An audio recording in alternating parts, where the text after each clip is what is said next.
안녕하십니까, 박사입니다. 다카이치 정권의 악몽이 닥쳤습니다. 중국과 러시아가 핵을 운반할 수 있는 폭격기를 동원해 일본을 한 바퀴 돌고 있습니다. 양국 공군이 홍류와 뚜폴레프 95 폭격기로 연합편대를 이루어 스시마 해협과 미야코 해협을 순찰했습니다. 7대 러시아 폭격기와 2대 중국 전투기가 한국의 방공 식별 구역을 1시간 동안 비행했습니다.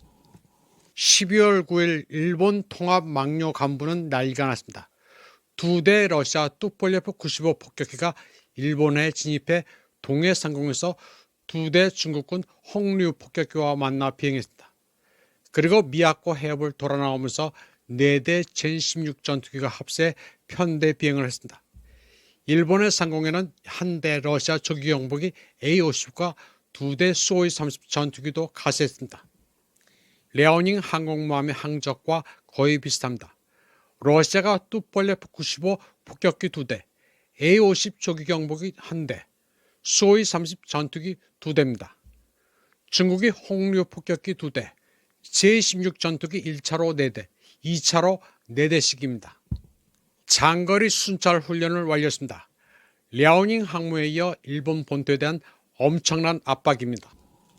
천공급 구축함 함장 출신인 군사평론가 황정후이는 중국이 러시아와 함께 단단히 다카이치의 구실을 잡았다고 평가합니다.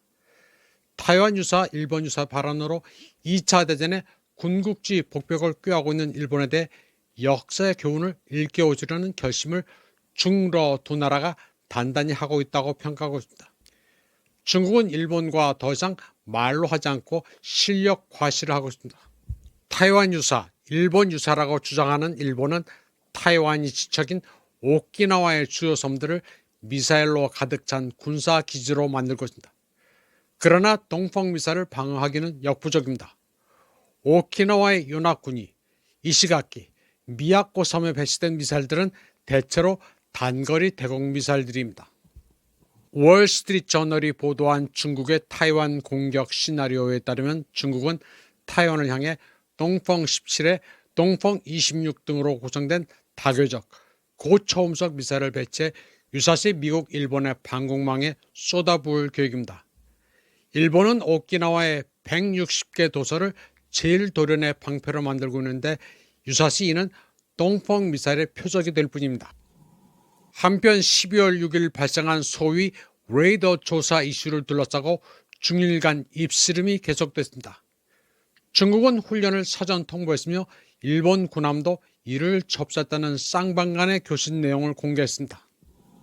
이에 대해 고이즈미 신지로 일본 방위성은 중국 측이 항모를 동원해 어느 정도 규모로 훈련을 하는지 사전에 구체적으로 알리지 않았다는 소리를 해댔습니다. 일본의 구구절절히 알리지 않았다는 얘기였습니다. 중국 측은 일본 F-15 전투기가 근접해 제밍을 했다고 주장하는 반면 일본 측은 거리가 멀어 제밍은 말이 안 된다고 주장했습니다.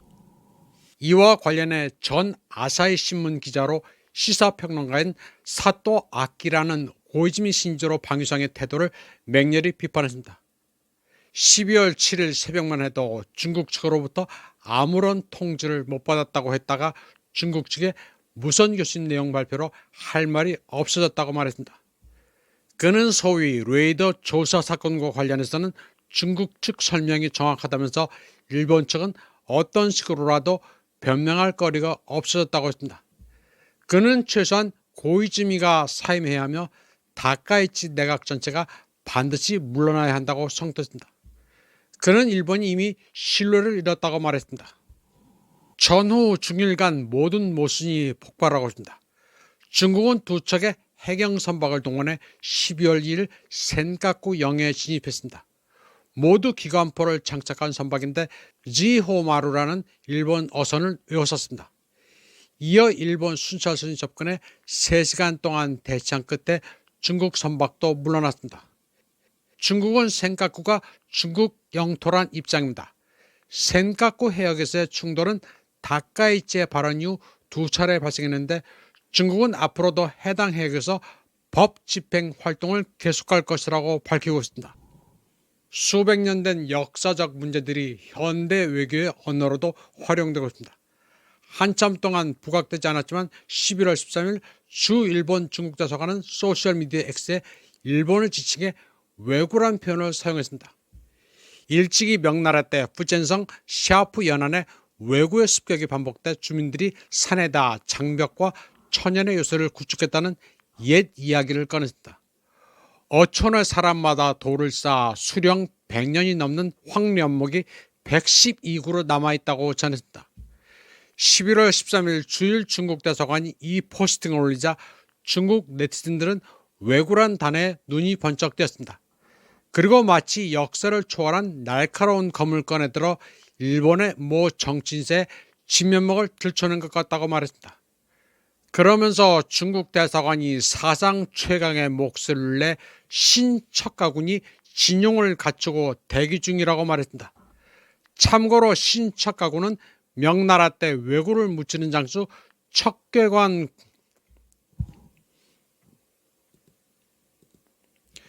참고로 신척가군은 명나라 때 왜구를 묻히는 장수 척궤관 군대 현대판이 등장했다는 것입니다.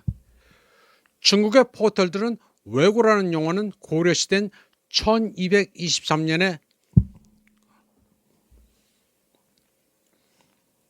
중국의 포털들은 왜구라는 용어는 고려시대인 1223년 문헌에 처음 등장했으며 한반도 연안을 휩쓸던 일본 해적들을 지칭하는 말이라고 설명했습니다. 그러면서 후젠성 샤프에 남아있는 돌담의 흔적은 어부들이 고장을 지키기 위해 발휘했던 애국의 역사를 전하고 있다고 말했습니다.